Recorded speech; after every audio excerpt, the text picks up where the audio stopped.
Hello friends, आप सभी का स्वागत है eagle IAS the study zone में। साथियों, मिडावल इंडिया के तहत दिल्ली सल्तनत की हिस्ट्री को लेकर के डिस्कशन करेंगे और आज का जो टॉपिक है वो है राइज ऑफ इल्तुतमिश। इल्तुतमिश के अर्ली लाइफ से लेकर के उसके संपूर्ण जीवन काल के दौरान किए गए उनकी उपलब्धियों को लेकर के क्या करना है, डिस्कशन करना है। डिफरेंट स्टेट्स को लेकर के, वार को लेकर के भी क्या करेंगे, डिस्कशन करेंगे। तो चलिए प्रारंभ करते हैं। सबसे पहले जो है सल्तनत पीरियड का जो समय काल है उसको लेकर के थोड़ा डिस्कशन कर लेते हैं। सल्तनत पीरियड के लिए अलग अलग नाम हमें प्राप्त होते हैं। 1206 से लेकर के 1290 तक इसका समय काल है और इस दौरान कई वंशों का शासन हुआ। कुतुबी वंश का शासन प्राप्त होता है, इलवारी वंश का शासन प्राप्त होता है और बलबनी वंश का भी शासन प्राप्त होता है। तो अलग अलग वंशों के द्वारा जो है इस समय काल के दौरान क्या क्या शासन किया गया और चूंकि इसके कई शासक गुलाम थे तो इसे गुलाम वंश भी कहा जाता है। हालांकि कई ऐसे शासक जो है स्वतंत्र भी हो गए थे। उनमें इल्तुतमिश के द्वारा जो है जिसने जो है वास्तविक जो है सत्ता स्थापित की थी दिल्ली में, उसे तो खलीफा के द्वारा भी क्या दिया गया था, अधिकार पत्र भी दिया गया था। ठीक है, इसी कारण से इतिहासकार जो है इन्हें गुलाम वंश कहते हुए बसते हैं, बल्कि इनके लिए जो है प्रारंभिक तुर्क शासक कहा जाता है। इन्हें क्या कहा जाता है ना, प्रारंभिक तुर्क शासक कहा जाता है या ममलुक सुल्तान भी इन्हें कहा जाता है। ठीक है, तो चलिए ये तो था दिल्ली सल्तनत और ममलुक सुल्तानों को लेकर के। अब जो है अब हम लोग जो है इल्तुतमिश के अर्ली लाइफ को लेकर के क्या करेंगे, डिस्कशन करेंगे। कुतुबुद्दीन ऐबक ने जो है इल्तुतमिश को खरीदा था दिल्ली से और उसे जो है मध्यकाल का एक नियम क्या था ना कि दासों की खरीद फरोख्त होती थी और दासों को खरीदते हुए आप अपने विभिन्न कार्यों में उसे लगा सकते थे। और कुतुबुद्दीन ये इल्तुतमिश को जो है कुतुबुद्दीन ने जो है खरीदा दिल्ली से और उसे क्या बनाया ना, सर ए जानदर बनाया, अर्थात अंगरक्षकों का प्रधान उसे बनाया गया। सबसे पहला पोस्ट उसे दिया गया।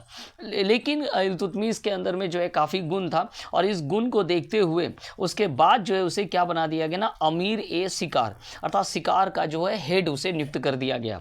1200 में जो है ग्वालियर किले को क्या किया, विजित कर लिया गया और ठीक ग्वालियर किले के किलेदार के रूप में भी उसकी नियुक्ति कर दिया गया। इस प्रकार जो है कुतुबुद्दीन के समय काल के दौरान जो है इल्तुतमिश का जो है क्या हो रहा था ना, धीरे धीरे पोस्ट जो है आगे की ओर बढ़ रहा था। इससे साबित होता है कि वो एक क्या था ना, एक अच्छे सेनापति के तौर पर जो है कुतुबुद्दीन के साथ जो है कार्य कर रहा था। ठीक है, उसके बाद जो है बाद में उसे बरन का इक्तेदार बनाया जाता है और अंत में उसे क्या मिलता है ना, बदायूं, जो कि सबसे महत्वपूर्ण इक्ता माना जाता है, बदायूं का इक्ता उसे सौंप दिया जाता है।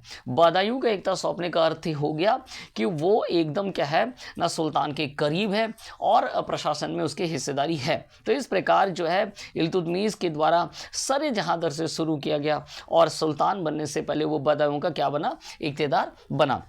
ठीक है, चलिए तो एक बार फिर से अगर हम याद करें तो सबसे पहले क्या बना गया ना, सरे जानदार अर्थात अंगरक्षकों का प्रधान, फिर हो गया अमीर शिकार, शिकार का हेड, फिर हो गए ग्वालियर किले का किलेदार, फिर क्या बना, बरन का इक्तेदार और फिर लास्ट में बदायूं का इक्तेदार बना। ठीक है, सुल्तान बनने से पूर्व तक। चलिए अब आगे बढ़ते हैं, आगे देखेंगे कि अर्ली लाइफ को लेकर के हम लोगों ने डिस्कशन कर लिया।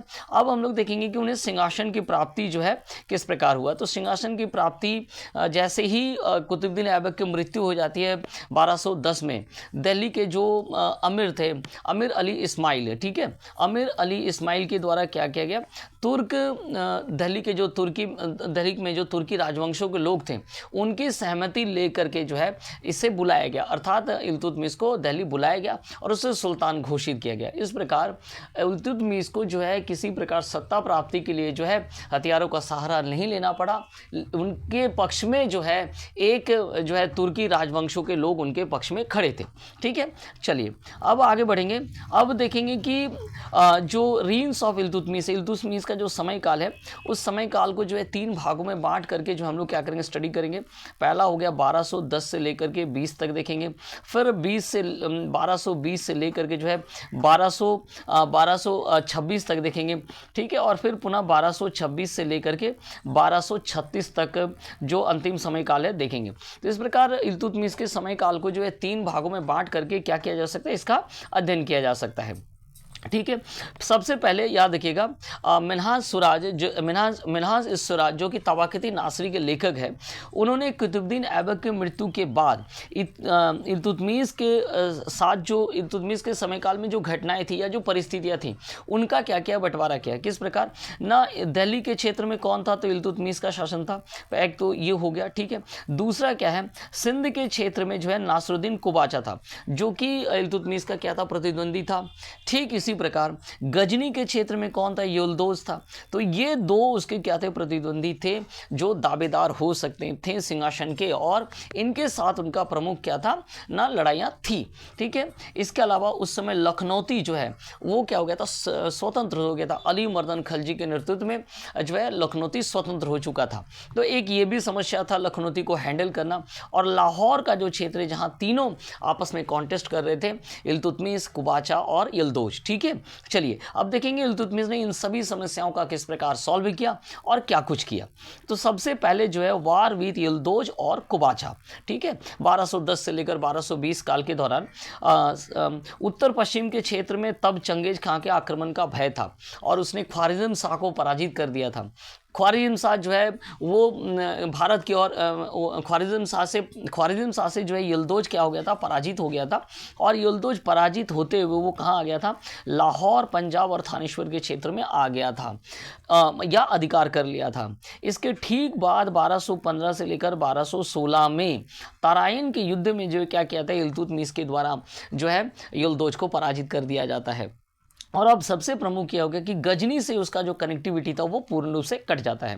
यलदौज के अंतर्गत जो है गजनी का क्षेत्र था, तो गजनी से अब कोई कनेक्टिविटी जो है इल्तुतमिश का नहीं रहता है। और गजनी की ओर से जो आक्रमण है उससे वो क्या हो जाता है, उसे राहत मिल जाता है। ठीक है। चलिए दूसरा क्या है, कुबाचा। नासरुद्दीन कुबाचा के अंतर्गत क्या था, तो नासरुद्दीन कुबाचा के अंतर्गत सिंध का क्षेत्र था, वे उच्च का सूबेदार था। ठीक है। वो किसके सूबेदार थे, उच्च के सूबेदार थे। ऐबक के बाद उसने क्या किया था ना, भटिंडा और लाहौर तक अधिकार कर लिया था।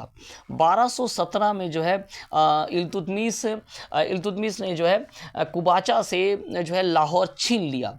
1217 के आसपास जो है इल्तुतमिश के द्वारा क्या किया ना, कुबाचा से लाहौर को छीन लिया गया था। और 1228 तक उसने ऊंच पर भी अधिकार कर लिया। इस प्रकार बहुत बड़ी अपने दूसरे शत्रु पर भी जो उन्होंने उपलब्धि हासिल कर लिया। उससे पहले तो लाहौर छीना और फिर थोड़ा रुक करके जो है 28 तक उनके उच्च पर भी कब्जा कर लिया गया धीरे धीरे। ठीक है। और एवं इल्तुतमिश ने उसे समर्पण करने के लिए बाध्य कर दिया। परंतु कुबाचा ने जो है 1228 में क्या किया, सिंधु नदी में डूब करके स्वयं के जान दे दिया। तो इस प्रकार उसका दूसरा शत्रु भी जो है आत्महत्या कर लिया। तो ये जो यलदौज और कुबाचा का प्रॉब्लम है वो क्या हो गया, सॉल्व हो गया।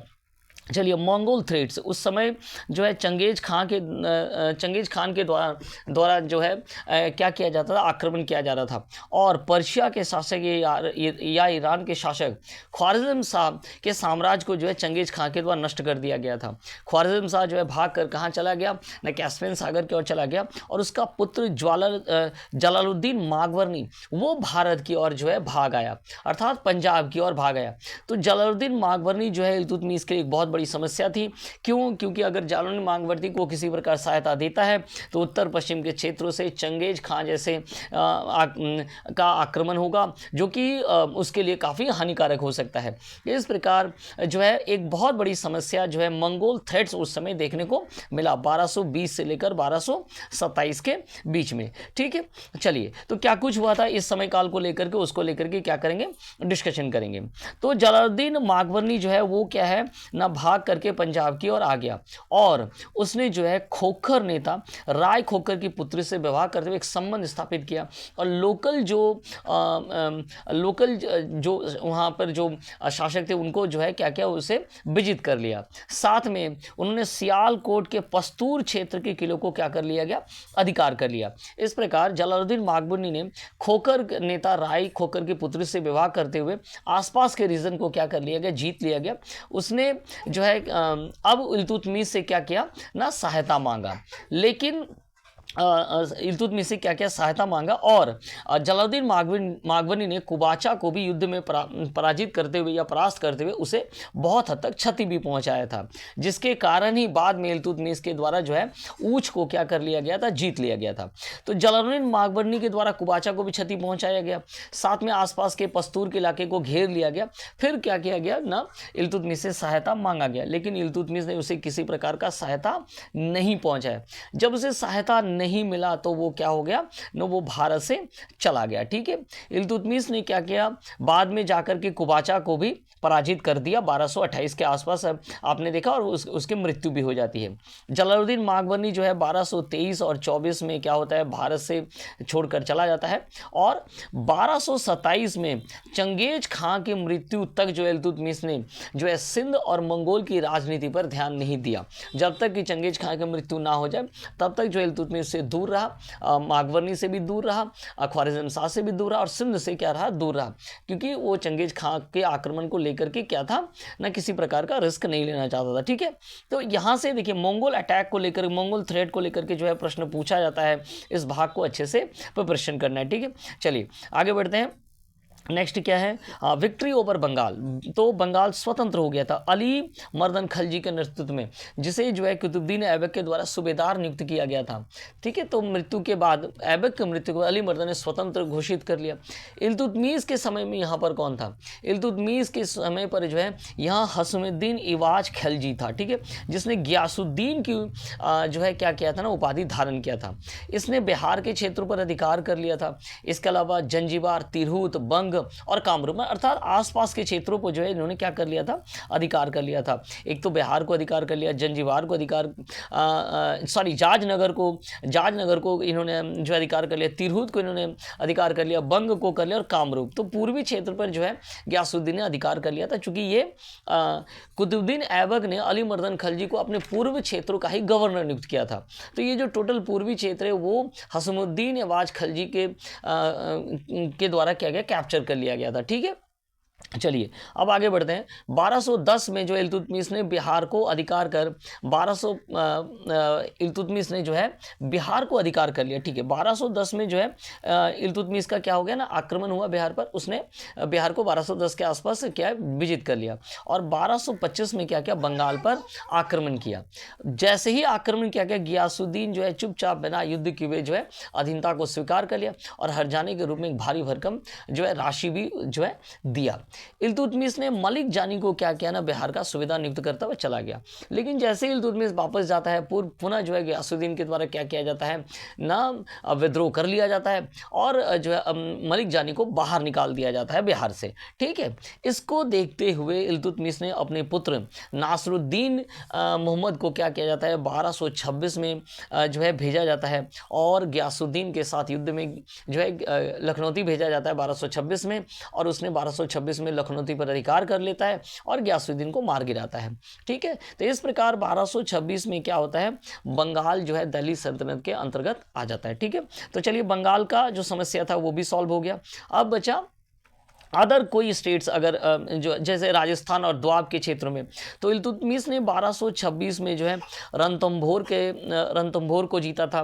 1227 में क्या जीता था ना, परमारों के द्वारा जो मंदोर है, मंदोर पर अधिकार कर लिया गया था।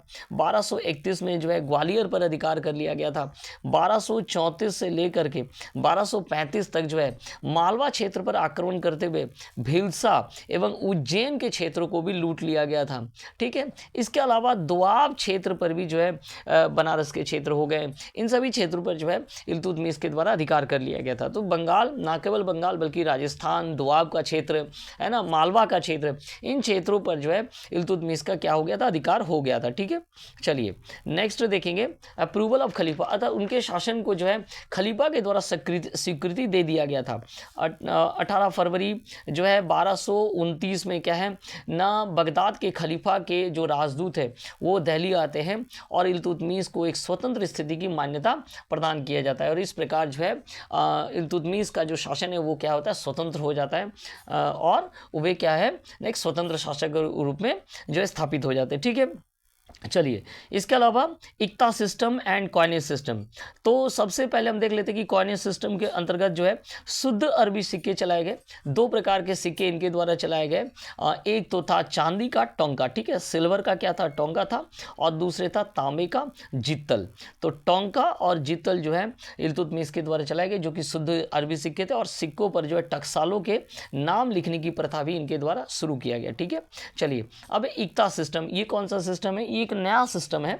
इक्ता सिस्टम में क्या है, प्रशासन में एक नई प्रणाली के तौर पर इसे स्थापित किया गया, और ये क्या है, मध्य पूर्व के क्षेत्रों में जो प्रारंभिक इस्लामिक राजवंश है उनसे ये थ्योरी जो है कॉन्सेप्ट ग्रहण किया गया था। इसके तहत क्या किया जाता है ना, अधिकारियों को जो है सैन्य सेवा के बदले एवं राजनीतिक वफादारी के बदले किया जाता है, एक क्षेत्र का जो राजस्व है वो दे दिया जाता था। तो ये है इक्ता सिस्टम, ठीक है। इक्ता सिस्टम में जो है पूर्ण रूप से जो ब्यूरोक्रेसी की दावेदारी ना हो, इसलिए इक्ता का ट्रांसफ़र भी जो है कर दिया जाता था, किसके द्वारा ना, स्थानांतरित किया जाता था। इक्ता ट्रांसफरेबल भी था। तो सैन्य सेवा और राजनीतिक विश्वास के बदले जो एक निश्चित क्षेत्र के राजस्व को दे दिया जाता है, जिसे इक्ता सिस्टम कहा जाता है। इसके अलावा शाही सेना का निर्माण का जो कॉन्सेप्ट है वो इल्तुतमिश के समय काल से ही शुरू होता है। तुर्कानी चेहलगानी, ठीक है, अपने गुलाम सरदारों का एक गुट बनाया और राज्य के विभिन्न प्रशासन के जो सम्मानित उच्च पद है उस पर जो है उन्हें नियुक्त कर दिया। तो तुर्क चेहलगानी की भी नियुक्ति जो है किसके द्वारा किया गया, इल्तुतमिश के द्वारा किया गया था, ठीक है। चलिए, इल्तुतमिश के द्वारा तुर्क चहलगानी के बारे में मैंने आपको बता दिया। इसके अलावा और भी अगर हम देखेंगे कि एक प्रशासक के तौर पर आपने देखा कि उसने किस प्रकार यल्दोज और नासरुद्दीन कुबाचा को हराया, बंगाल के ऊपर विक्ट्री किया, रणथंबोर के साथ साथ जो मालवा का क्षेत्र, दुआब के क्षेत्रों पर अधिकार कर लिया गया, खलीफा से भी सिक्योरिटी प्रदान कर लिया गया, अपना एक तुर्क चहलगानी बनाया गया। इक्ता सिस्टम, प्रशासन के क्षेत्र में एक नई प्रणाली इक्ता सिस्टम को शुरू किया गया। वो एक न केवल प्रशासक था बल्कि वो विद्वानों का भी संरक्षक था, ठीक है। उसने जो है तबाकते नासरी के लेखक जो है मिनहाज उस स्वराज को क्या था, संरक्षण किया था। इसके अलावा सूफी संत जो है कुतुबुद्दीन बख्तियार के काकी के सम्मान में जो है उसने क्या बनाया था ना, कुतुब मीनार बनवाया था। साथ में उसने लाहौर के स्थान पर जो है दिल्ली को क्या बनाया था ना, अपने सल्तनत का क्या बनाया था ना, कैपिटल बनाया था। और इस प्रकार दिल्ली में जो है वास्तविक सत्ता जो स्थापित किया गया था वो किसके द्वारा, तो इल्तुतमिश के द्वारा किया गया था। तो ये था इल्तुतमिश का जीवन, जिसे शॉर्ट में रखने का प्रयास किया गया है। और ऐसे ही हमारे साथ जुड़े रहिए। आगे आने वाले समय में दिल्ली सल्तनत के प्रमुख शासकों को लेकर के क्या किया जाएगा, डिस्कशन किया जाएगा। तो बहुत बहुत धन्यवाद आप सभी का हमारे साथ जुड़ने के लिए।